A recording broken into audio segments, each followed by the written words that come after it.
travel. अब आपने question सारे अंडरलाइन कर लिए, question number 1 to 7. So your task is, अब फर्स्ट क्वेश्चन क्या था, हम we will find the first answer, बाकी सारे सीक्वेंस में मिलेंगे. Rail card applicants over 25 need to be involve in dash.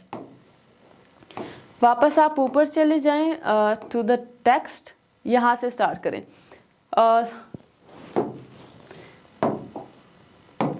Okay. A young person's rail card gives young people to the opportunity to purchase discounted rail tickets across Britain. Just imagine where it could take you to festival, to see distant friends, or London for a weekend break. Anybody, absolutely anybody between 16 and 25 can apply. You will need to provide proof that you are under 26 years of age. For this only you give. अच्छा, अब देखें हमारे पास age group क्या था, और age group was about 25. ठीक है, ये आपके पास एज ग्रुप आ रहा है.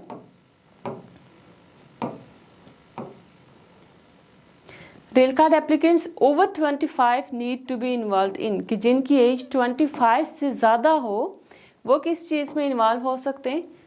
सो you can read this one, just first 3 lines, first 3 lines read करें and you will find the answer. आपको आंसर मिल जाएगा कि इसका आंसर क्या है. और जो बाकी हमारे पास सेंटेंसेस हैं, बाकी जो क्वेश्चंस हैं, you will find all this things in sequence. आपको सारे सीक्वेंस में मिलेंगे. यहाँ से आप नीचे जाएंगे, you will find the second answer here, question number 2 here, 3 आपको यहाँ से मिलेगा, बाकी ये लास्ट तक.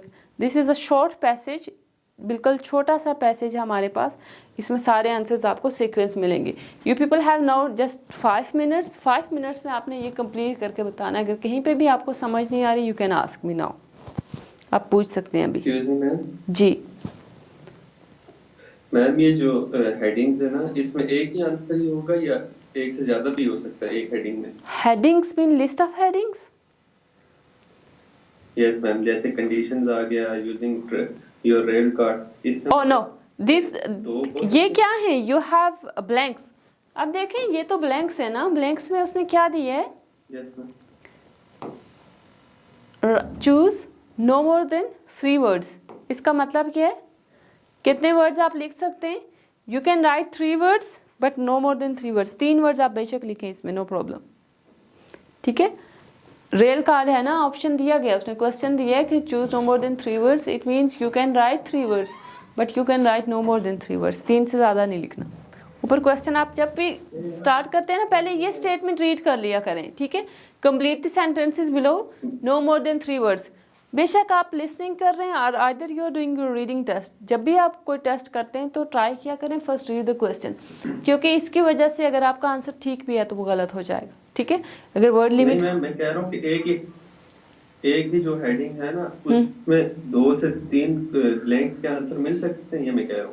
ये नो, एक हेडिंग में एक. यस, आप जो पूछ रहे हैं ना, you are asking that in 1 paragraph either you can find 2 to 3 statements are not. हो सकता है sometime you can find 2 statements, 2 एक में मिल सकती है, लेकिन 3 एक में बहुत रेयर चांसेस होती है. Sequence wise, for example, like if you have found the first question in first 2 lines of the paragraph, आपको first 2 lines से मिला, तो हो सकता है बाकी जो second question है, question number 2, you will find that one in the next 2 lines. वो वहाँ से मिल सकता है. ऑनवर्ड आप उससे नीचे रीड करेंगे. फॉर एग्जाम्पल फर्स्ट 2 लाइन्स आपने रीड की, you have found the question number 1, इसका आंसर आपको मिल गया. देन ऑनवर्ड मूव करते जाएं, आपको सीक्वेंस वाइज सारे मिलेंगे.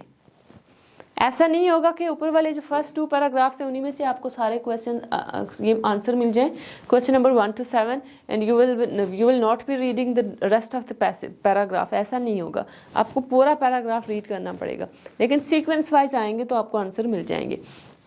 ओके, अब मेरे पास जनरल ट्रेनिंग के जो कैंडिडेट्स हैं, I am gonna send you a book. मैं आपको बुक शेयर कर रही हूँ, आप वहाँ से अभी टेस्ट स्टार्ट करेंगे. ठीक है, if you have any question related to the these questions categories, या आपको किसी और चीज़ की नहीं समझ आ रही, you can ask me now.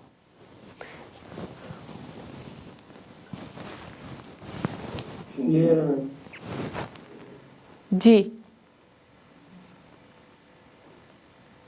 Okay, मैं आपको बुक, पोर्टल में टेस्ट अभी लॉक्ड है. You're for general training? Yes. अच्छा, जनरल ट्रेनिंग का जो इशू आ रहा था, that was in our portal. वो ये है कि टेस्ट हमारे पास लॉक्ड है, ठीक है। तो अभी वो आज इंशाल्लाह रिजॉल्व हो जाएगा। मैंने सर को भी बताया था, वो कह रहे थे क्योंकि उनके टेस्ट थे ना, क्लासेस भी थी कल, थोड़ी वो बहुत ज़्यादा असल में बिजी थे, तो आज इंशाल्लाह वो इशू रिजॉल्व करके ना कल आपकी उन्हीं के साथ क्लास है तो वो आपको बता देंगे, ठीक है। लॉगिन करवा लेना जिसका जो भी इशू हुआ पोर्टल का।